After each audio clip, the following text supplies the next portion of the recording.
This show is listener supported. You can join us and help our show grow to support more adoptees by going to adopteeson.com/partner.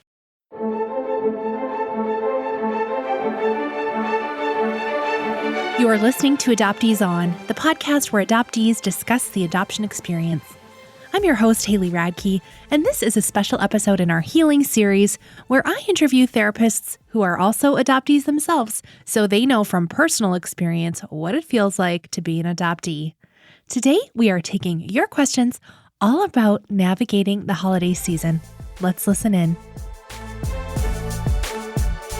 I'm so pleased to welcome back to Adoptees On, Lesli Johnson. Hi, Lesli. Hi, Haley. How are you? Good. I feel like I should have a chart up on the wall, and every time you come on, we'll just make another tick mark. I feel like you're our most requested adoptee therapist. So. Oh, that's really nice to hear. I love being on the podcast and talking with you. And even though nobody else can see our faces, I can see yours, and I always enjoy that. Me too. Sorry, guys, it's not video. I'm so glad you're here. We are entering a holiday season again, and this has kind of become a tradition that you answer some of our listener questions and kind of steer us through some tricky conversations with boundaries and literally give us some language to bring to our hard conversations. But I'm going to start off with a general question for you, because we are in unprecedented times, as they like to say. Well, when we're recording this, we are, almost a year into living this pandemic life.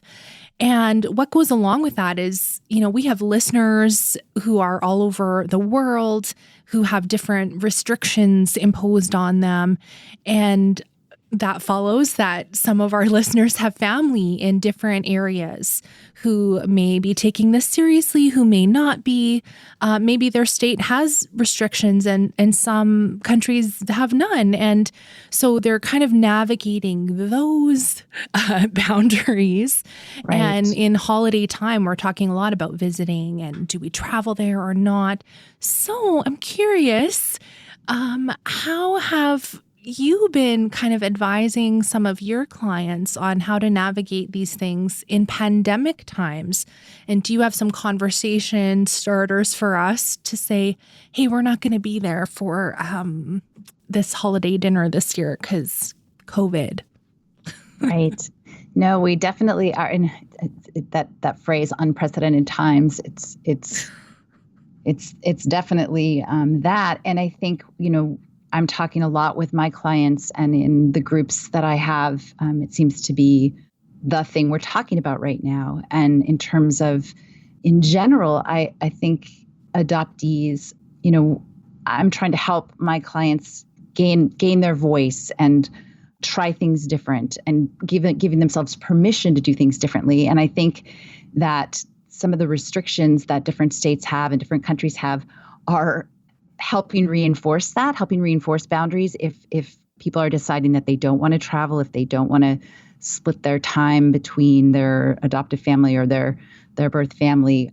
So I think in some ways, if people are struggling with that, the guidelines are offering kind of a cushion there.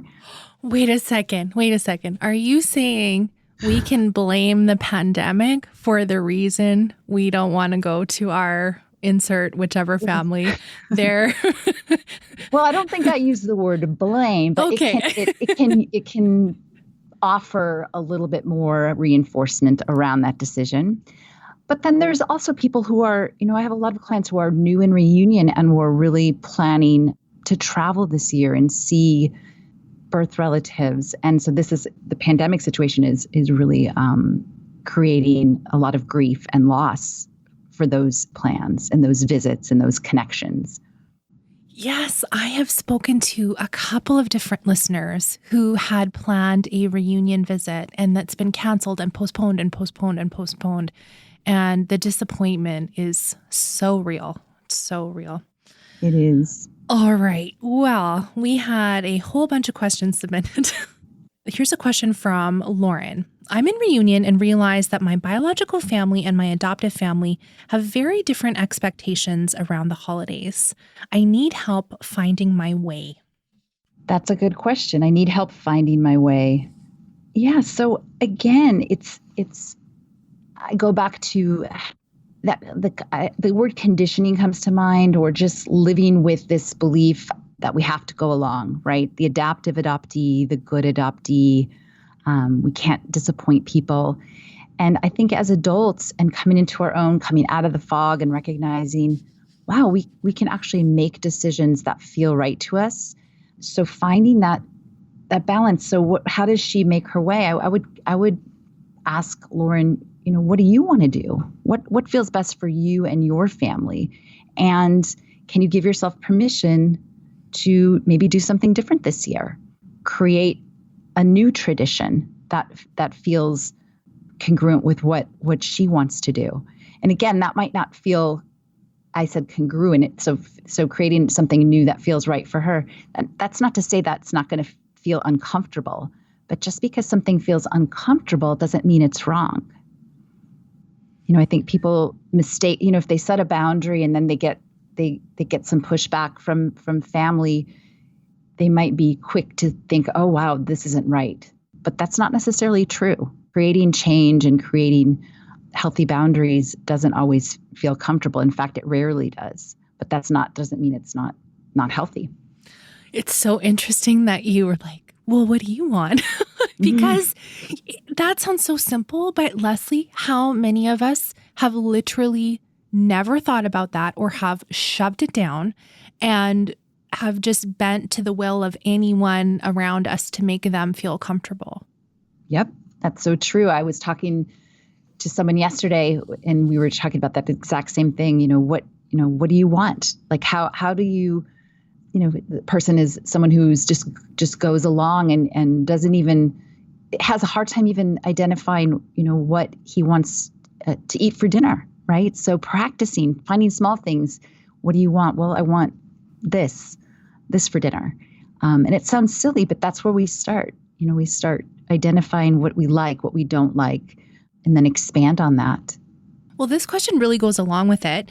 It's from Chris. We talk a lot about finding our authentic voice. How can I begin to be more comfortable to ask for what I need, especially during the holiday season? Yeah. And again, starting small, right? So really tapping into what, do I actually like this? Or is it just something that I'm used to doing? Is it, is this tradition something that I really enjoy? Or is it just something I'm used to doing because, my family has done it our whole life? So questioning some of those things that have been obligatory go-alongs and seeing if they still fit. I've seen a lot of families do this pandemic-wise. Towards the end of November, people were kind of writing out like, okay, what do you really want to make sure we do this holiday season? Because somewhat many of our things that we sort of rely on, maybe even having that big family meal, is not an option for us where we live right now. And so, I see the moms asking their kids like, okay, what's your like 2 or 3 things you really want to do? And that could be like, oh, we really want to watch this movie, and we really want to make this Christmas treat, and we really want to go, walk this street to see these Christmas lights or things. Are you suggesting that maybe adoptees could do that? Like, it's like pre-planning out to make sure you have your special holiday thing that actually is important to you and you maybe didn't realize it? I think that's a great idea. Why not? Right. So again, if we use this, and you and I have talked about this on an earlier podcast, but this idea of coming out of the fog and recognizing what's working, what's not. How have I gone along or adapted into my adoptive family that isn't healthy or wise for me anymore? And how can I make these small changes that suit me? And a lot of times people say, well, that sounds so selfish, or that I could never do that. Okay, but that's where the work is, right? To stretch some of these things where you think, oh, I could never do that. Well, why?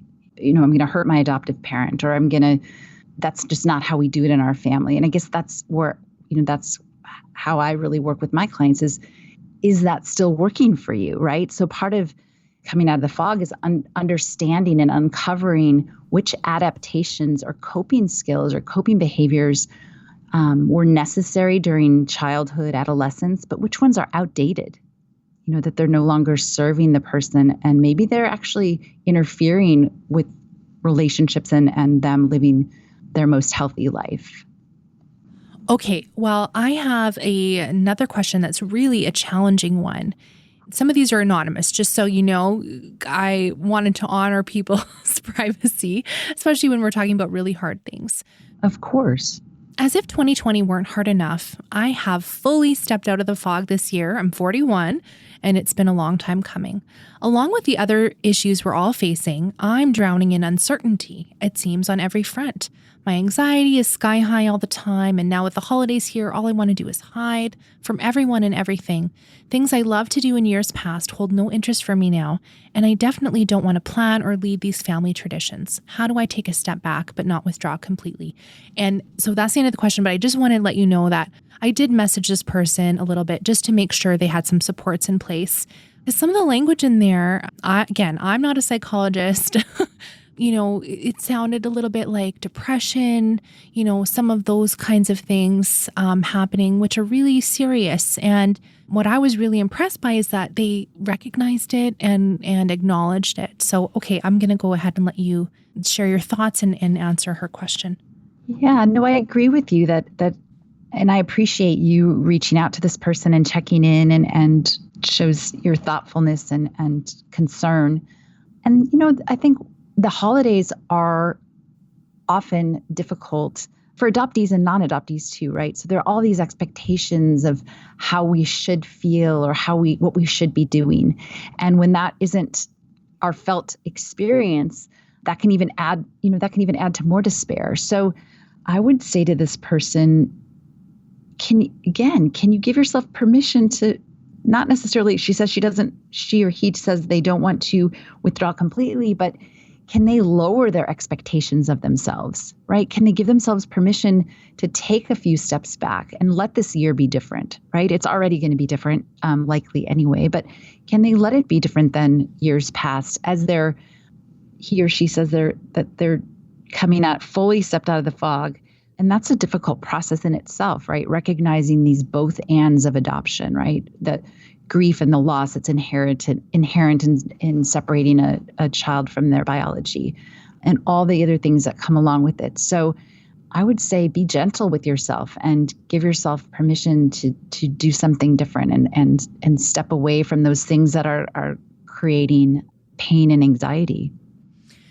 What advice would you give to someone who, she mentions she doesn't want to be, she mentioned she doesn't want to plan or lead these specific family traditions. It sounds like a heavy weight.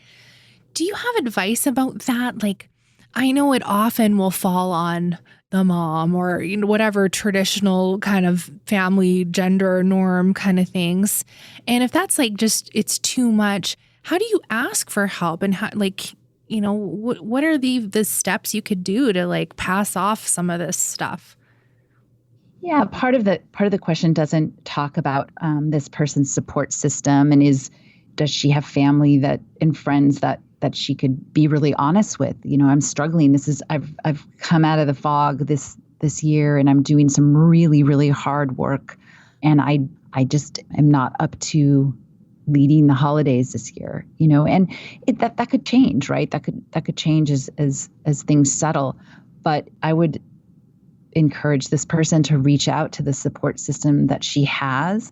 And, a lot of people, I'll mention this too, don't have a good support system, right? So I'm constantly encouraging people in our community to seek the support of our community. Adoptees On has a great support network around it. Adoptees Connect, other support groups, where they can really find people who, again, are struggling as well, or doesn't always have to be connecting around struggle. But in this case, it sounds like that could be a really, really helpful support for this person. Yeah, and I think, I don't know, I'm going back to the mom thing when everything kind of lands on you. I think there's a lot of things we can do to be like, you know what? We're not doing this year. And again, like you mentioned, there's a lot of things we're not doing this year. Right. And so if you are asking the members of your family, like what's really the most important to you, there's some things that we do every year, Lesli, that nobody likes and nobody even wants to keep doing. Right. But we don't know that until we ask them. Like one of the things that's really changed in my family is holiday baking stuff. I used to make Christmas cookies. I used to do all kinds of things. And believe me, the importance for sweet foods for my family, that has not changed. However, now I'm diagnosed celiac and Christmas baking is not the same. It's a lot more challenging, baking gluten-free. I'm still learning all that. And so I'm like, you know what? I'm just ordering from the gluten-free bakery. And I'm not spending all that time and like all that. And what is important to my kids is they love decorating something at some point.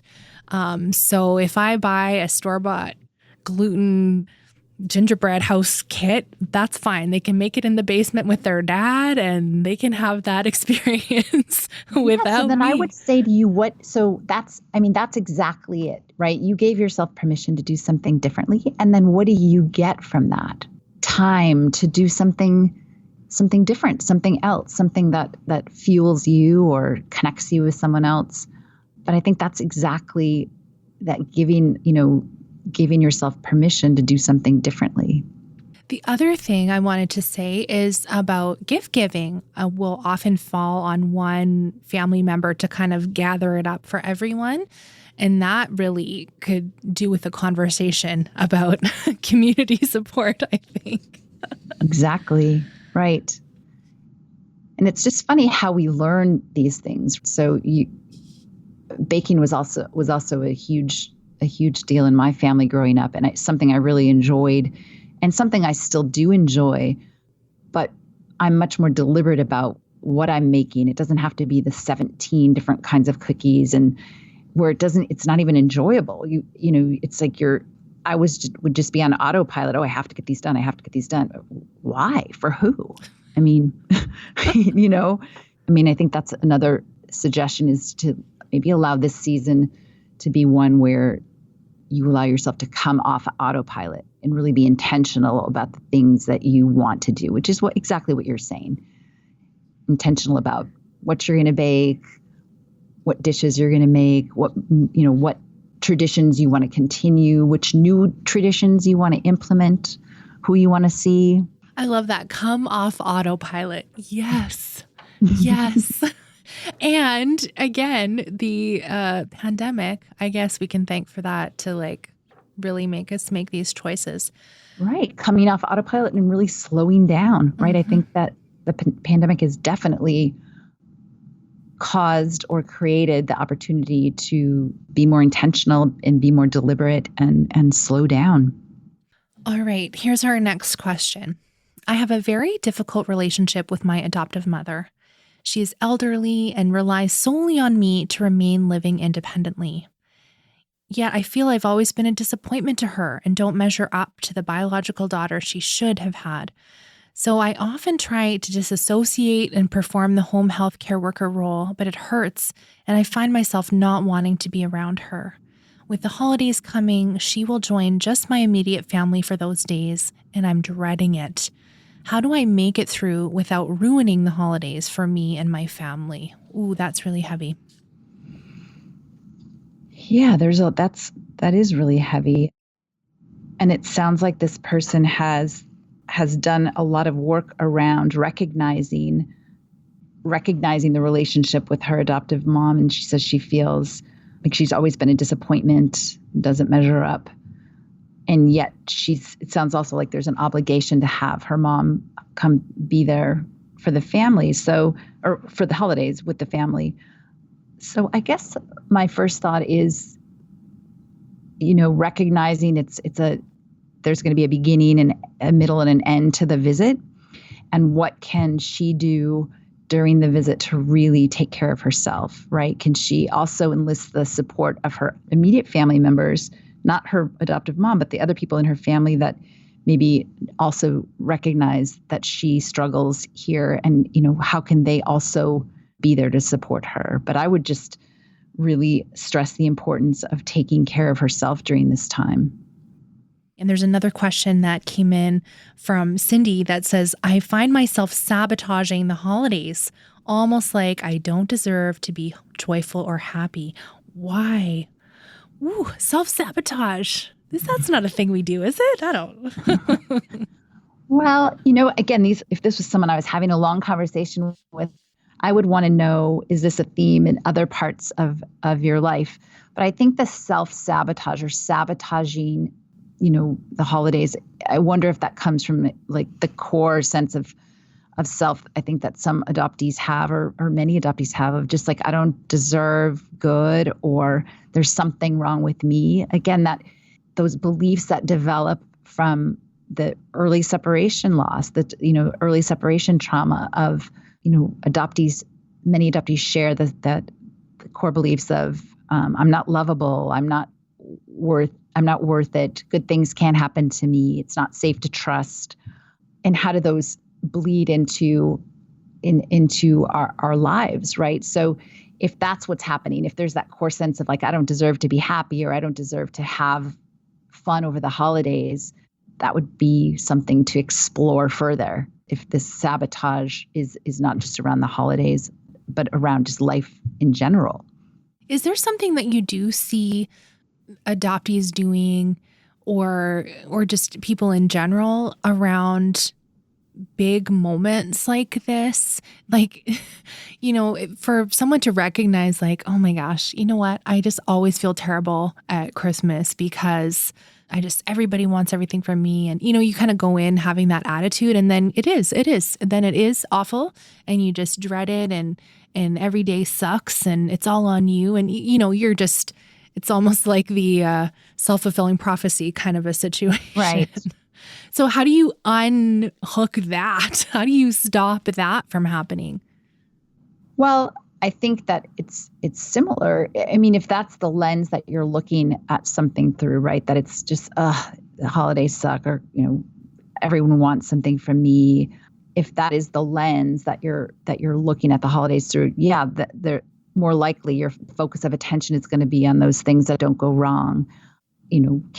Are there also things that are more neutral or positive, and can you bring your attention to those things? I mean, that can kind of work with the brain in creating new experiences, right? So noticing, I have these beliefs, but are there any parts of the holidays that have a more neutral or positive feel? And can I bring my attention to those? It's really hard for the brain to hold something really negative and something positive or neutral to the same degree at the same time.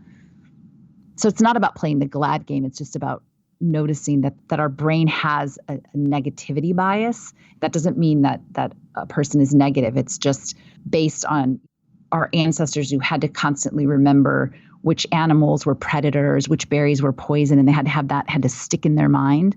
And we don't have to do that anymore. But our brains don't quite know that yet. So we have to really work hard to notice that there are also a lot of positive and neutral things in our environment as well, and intentionally bring our focus to them.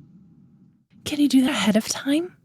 Or is that more like an in the moment kind of thing? Like you're, in the day and you're like, oh man, and you notice like, oh no, I'm being negative. I'm thinking these, or is it more a plan ahead of time? Well, I think there are ways to promote resilience in the brain ahead of time that allow for that flexible, adaptive ability to notice kind of when that negativity bias is present, and then be able to shift attention. It's not about everything is rainbows and unicorns. It's just about working with our brains. And so the thing that you could do ahead of time is to promote resilience I'm a big fan of mindful awareness, either formal practices or informal practices of intentional focused attention to promote the resilience and that flexible adaptive way of thinking and being. So you could plan ahead then, like either by like setting a timer and being like, Kate, when that timer goes off, I'm going to make sure to go out for a walk and like kind of have a recharge.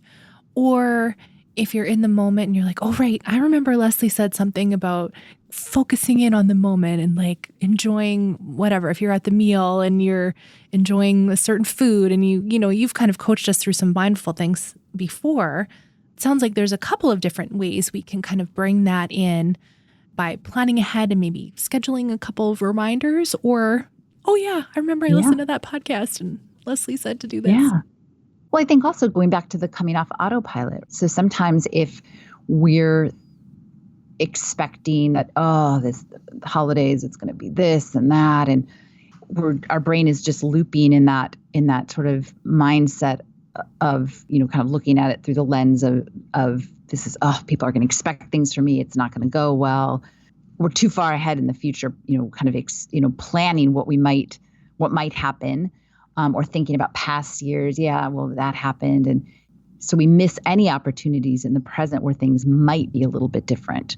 So recognizing when we're too far in the future, lamenting the past, and can we bring our attention just to something that's maybe neutral, just right in the present. And it doesn't have to be super positive. It can just be, right now I'm really enjoying this cup of coffee. Or right now I'm really enjoying my conversation with Haley. I like that you said it could also be just neutral, especially because sometimes we are, talking about someone who is really experiencing depression and having like a really, really hard time. And sometimes that's, that is what we can summon up in ourselves. Right.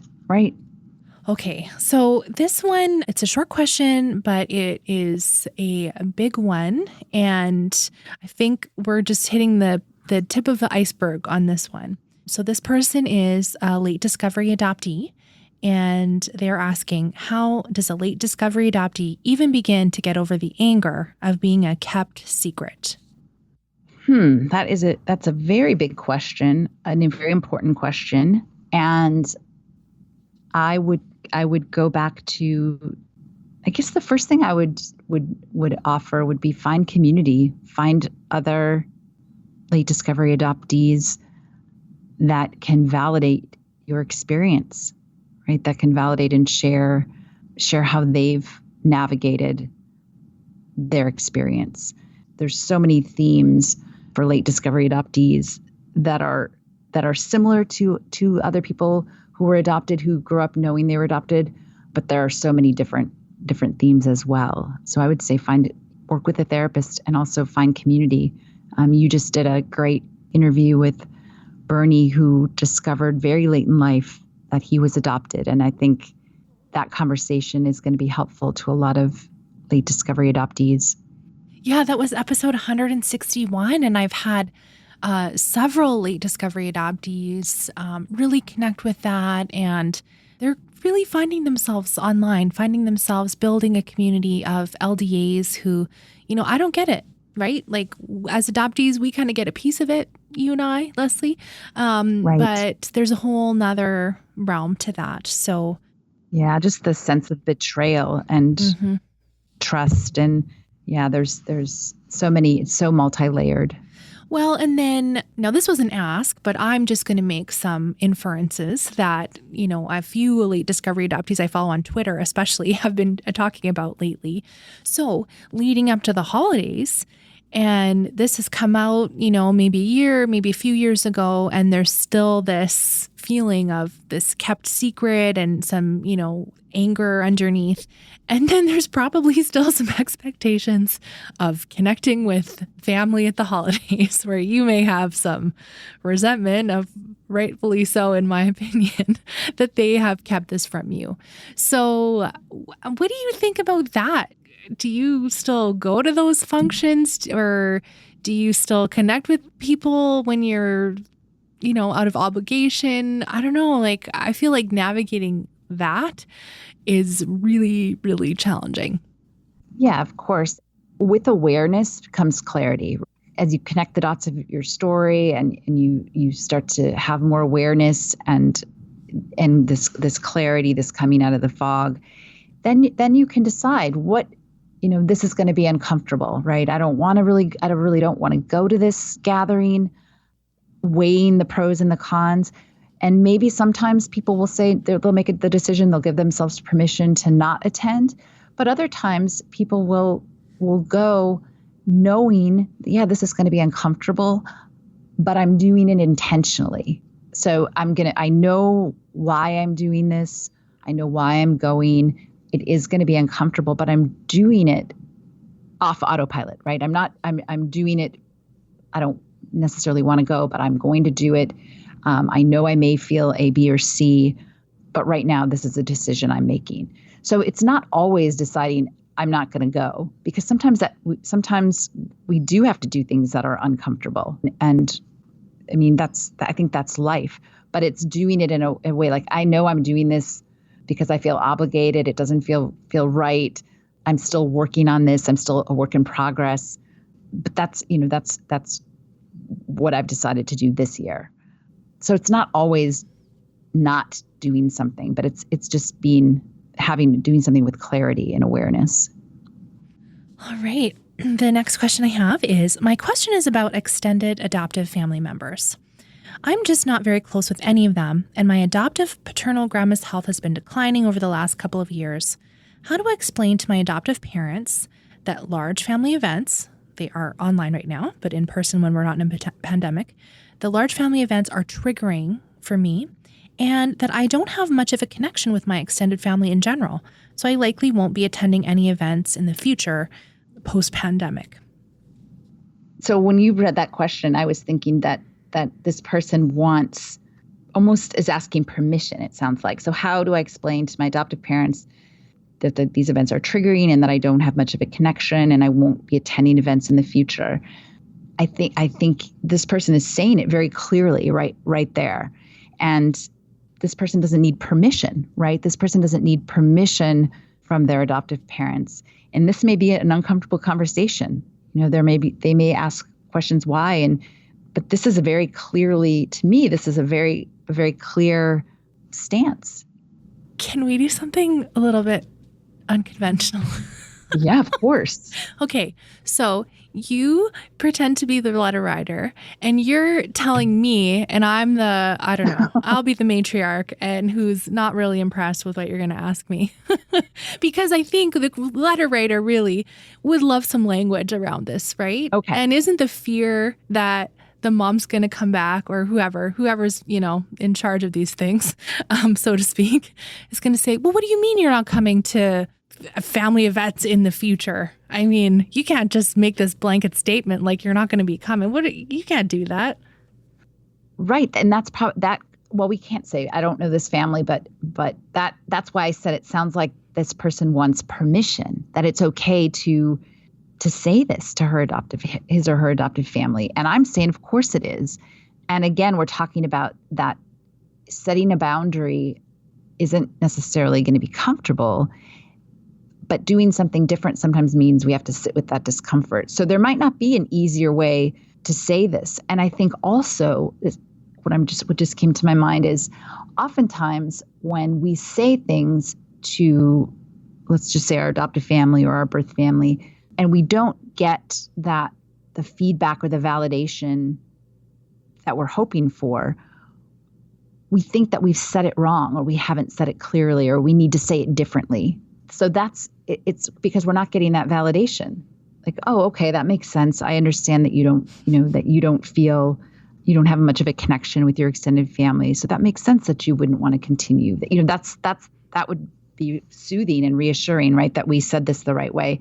But when we don't get it, I think it's a mistake to believe that we need to say it a different way, or we aren't being clear. That's something I hear so often. It must be, I must not have said it right. I must not have explained it right, or I need to figure out a different way to say it. And I don't think it's the message or the messenger. I just think that it's the person who's receiving the message doesn't want to hear that. So what would you say then in that moment? So you've expressed your feelings. They are not having it. And then you say, I appreciate that that's how you feel. This is the decision I've made, and or what is the language? What, like, if we were role playing, what would you say to that? Just to like stand firm and not go down to some argument, rabbit trail, but right.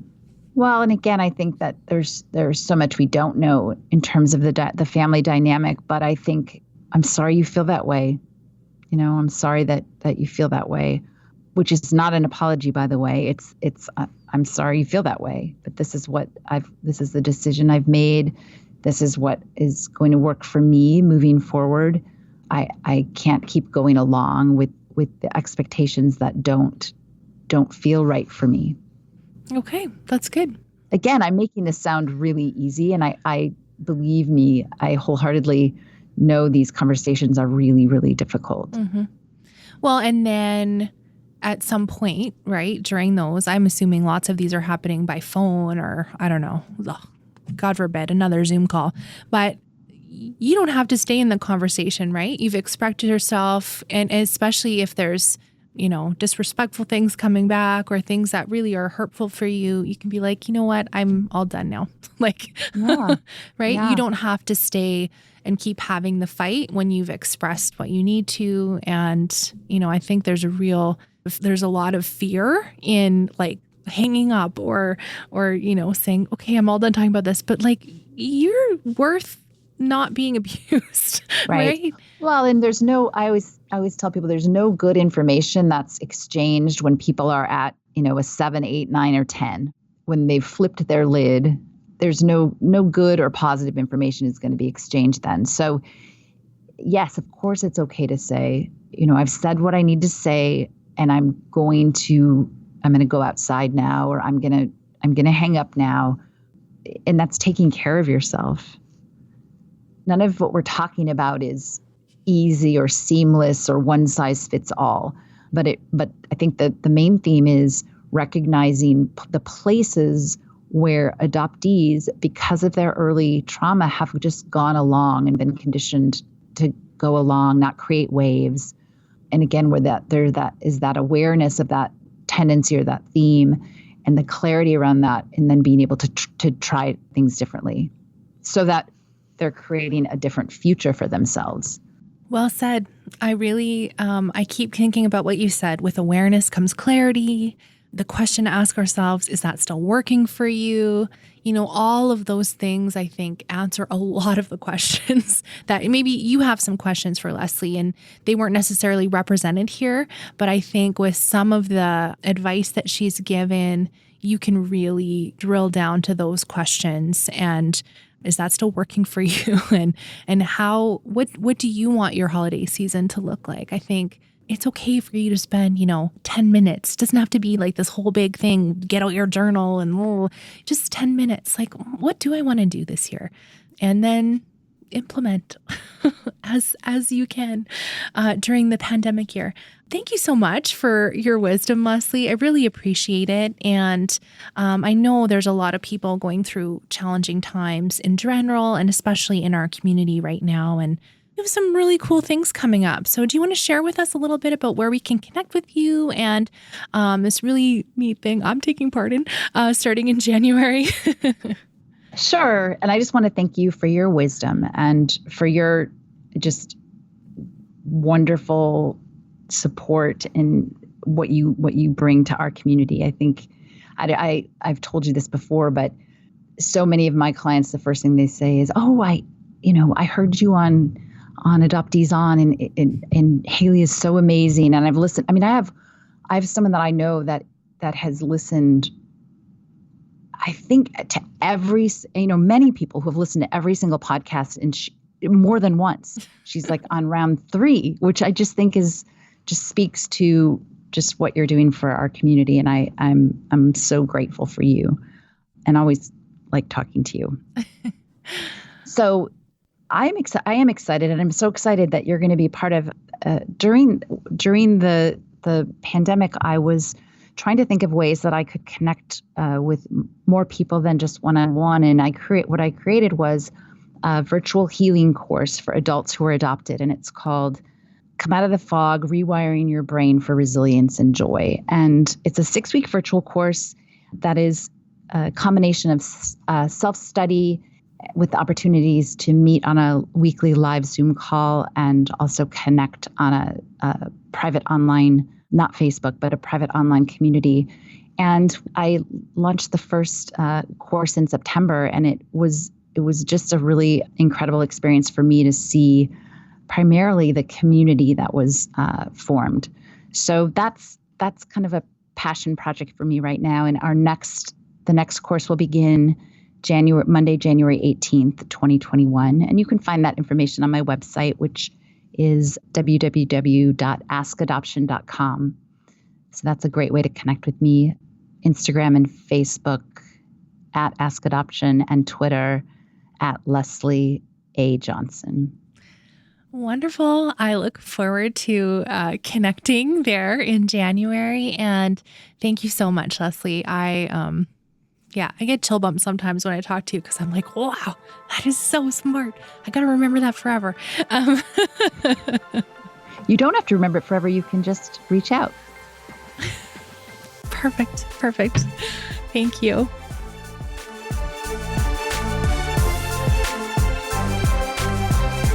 All right, my friend, this is our very last episode for 2020. I want to thank you for listening to Adoptee Voices along with me. It is a pleasure to do this show for you. I'm so honored that you want to hang out with me every Friday morning or whenever you're listening. I know I always say, let's talk again next Friday, but I know you're listening on different days. But I have so many of you that do choose to hang out with me Friday morning. It's part of your routine, and I'm so grateful for that. I want to let you know we are back with brand new episodes starting January 22nd. So we'll have about a month break, and I'm just honored that I get to do that and spend that time with my family. But in the meantime, if you are feeling like you might need a little more holiday support, I would encourage you to go and find the other couple of episodes I did with Lesli around the holidays. We have episode 126 and all the way back. You're going to have to scroll back a long way to find episode 14. And both of those have some really helpful tips for navigating the holidays. Especially I love episode 14.